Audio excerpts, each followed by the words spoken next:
I'll go with you. Do do do do do do do do do. Oh, partido. Do do do do do do do do do do. Do do do do do do do. Do do do do do do. All right.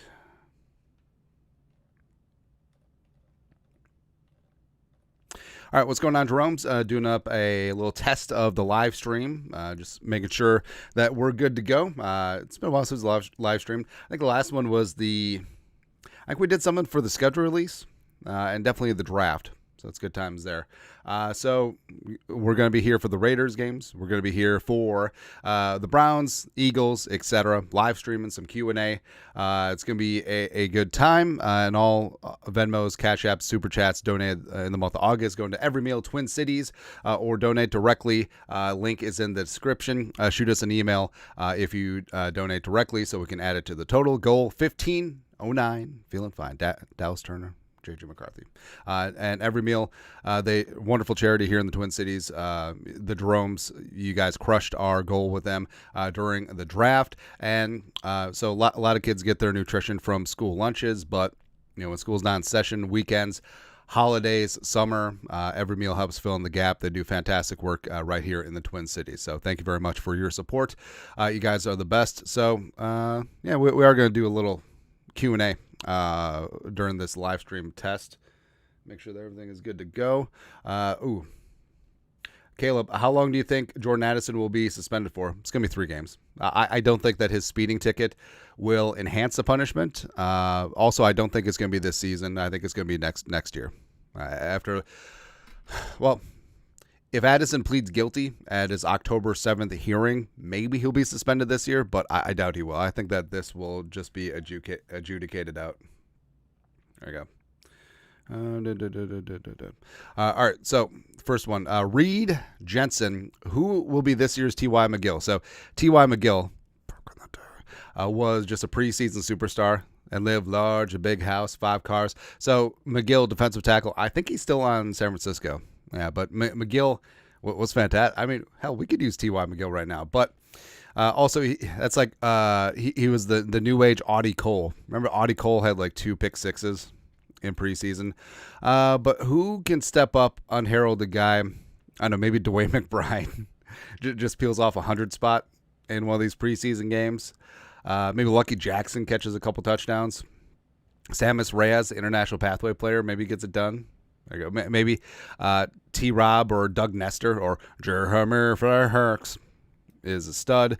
Defensive line, I don't know, Jalen Redmond, UFL star who got kicked out of practice last week. Jalen Williams pick 6. We'll take that. Yeah. Guillermo. All right. Guia Umetiti. I think I nailed it. Love the videos. Hope the family as well. Thank you. With the Vikings being loaded at safety, but then at cornerback, would it make sense to trade one of our more well-known high-value safeties, so not Lucine, for a decent corner? I don't know, man. All right, so I guess the obvious one would be Beasley, since he's in a contract year and would have the most value. Metellus is too valuable to the organization. I think Theo Jackson, they see him eventually as Harrison Smith's replacement. But would you trade Beasley for Marshawn Lattimore? I don't know. Cam Beasley is a stud, man. I think Lattimore may have been lapped a little bit, but nah. I think that once Shaq gets back from the hamstring, Shaq and Evans on the outside. Evans actually strung together a couple nice practices. Murph in the slot or outside in base. And then McLaughlin and then Moreau Shelley is one of the veterans' spots. Yeah, I think that'll be fine. All right, next. Violet Valkyrie. How underrated do you think Sam Darnold is, and do you think he will start for the entire season? Well, if he plays well, he'll start for the whole year. And I think that he's underrated because of the situations that he's been in, with the Jets, with the Panthers, backup last year with the Niners. But he's got the tools. And you see it in practice. He's put together 4 straight great practices. Has a chance to really cement his spot as a starter on Saturday against the Raiders. Like if say Darnold plays 2 drives, leads them on scoring drives, maybe a touchdown or 2 in there, I think that they would rest him the rest of the preseason because Jefferson's not going to play in preseason anyway, so it doesn't really matter. But just seeing it in a game situation, going from practice field to the game field, I think that's important. And Darnold, he's got that arm, he's got the skill set, he's got size, he's got mobility. And the thing that's been wrong about him is that confidence, right? And it's almost been beaten out of him because of his time with the Jets and the Panthers. Josh Prater, we've had problems beating teams by double digits and coasting to wins. Do you think we show out against the G-Men in the opener and win by multiple scores? Yeesh. Yeah, I think that. So Malik Neighbors is going to get all the hype, and Daniel Jones is going to misfire on like 12 passes his way. But I think the Vikings go in against the Giants and just stomp them. Yeah, I truly believe that it will be a lot of pent-up energy, a lot of FU to the league, to the world, to whatever, and got to keep your foot on the gas. And that was a problem last year. That was a problem during the Zimmer regime, and hopefully that can be rectified this season moving forward. Epic Tech, which trio wins in a 3 versus 3 fight? Kirk Cousins, Mike Zimmer, Slick Rick versus McCarthy, Kevin O'Connell, Kwesi. Well, I'm taking the 3 young guys because across the board, McCarthy, KOC, and Kwesi are younger, more athletic. Yeah, I mean, Slick Rick's got that old man strength, except you probably gas out pretty early. And Kwesi's like shockingly tall. So he's got the height, he's got the reach on Rick. Kevin O'Connell also has the height and the reach on Zimmer. He's going down. And Kurt might just be a pacifist. Like he might be like Desmond Dawson from Hacksaw Ridge and just be like, no, I'm not fighting. Actually, Zimmer and Kurt and Zimmer and Spielman would just fight each other, which would be fantastic. Next. Reed Jensen, not really a camp question, but if the Vikings had a minor league team, what should they be named? Personally, I think Purple Rain with the Prince symbol as the logo. Oh, so I glanced at this beforehand. I was going to pull it up, but I designed an XFL team logo based on the Diggs sideline touchdown, and it was the Minneapolis Miracles, and the colors were like old Minneapolis Lakers blue and yellow. That'd be great. And the NFL does need a G League. I think the NFL, UFL eventually will be that. There you go. I should try to find that logo. It's pretty great. Shack Pack. I haven't really been seeing much reports on offensive line versus defensive line. Are we in better position than we were last year? Yes. And Brandon Ed Ingram, that first team offensive line has looked pretty damn good, and they're sending the house against them every single day.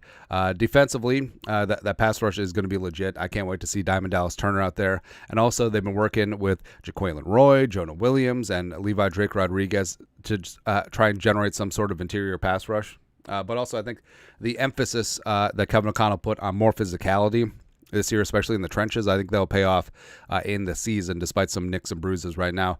R. Anderson, who gets benched first, Kurt or Sam Darnold? I guess you would have to say Darnold, because I don't think Kurt's going to get benched. I think it's too much of a sunk cost where it'd be too embarrassing if they benched their $100 million guarantee quarterback. Even if Penix would be a better option at times.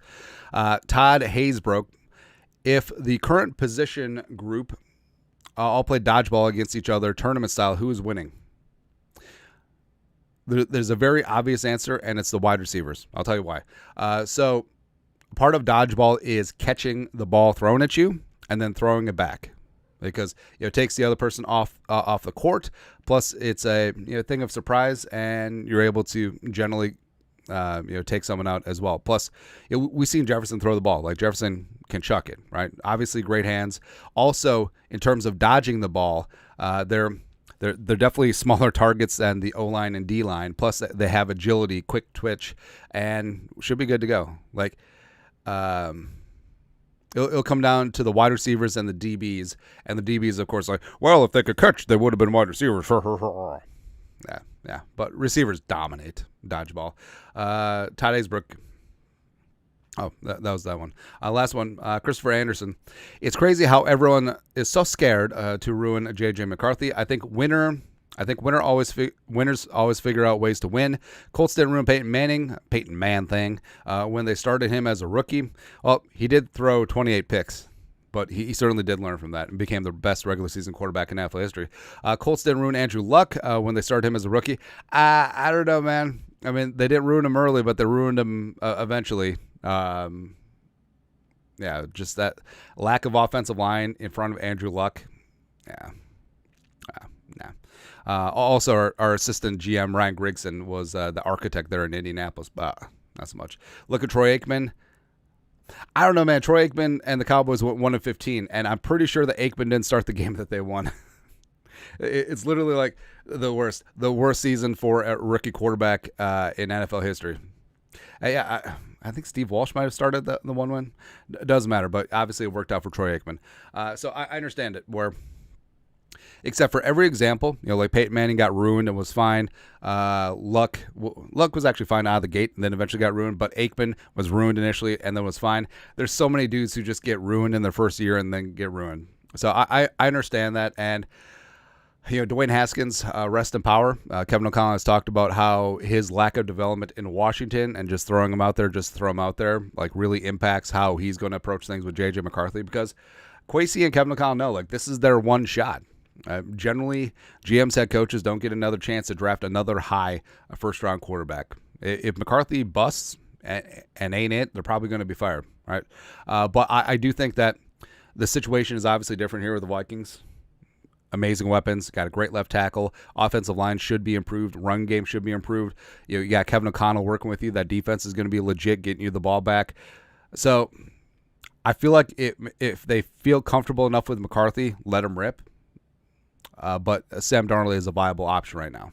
So either way, like, this is the best case scenario. Like, it's way better than, say, McCarthy was looking bad like Drake May in training camp, or Bo Nix in training camp, and Darnold was also struggling.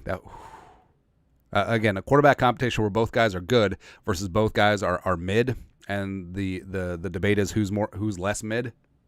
Nah. But that's it. That is live stream Q&A test run on the stream.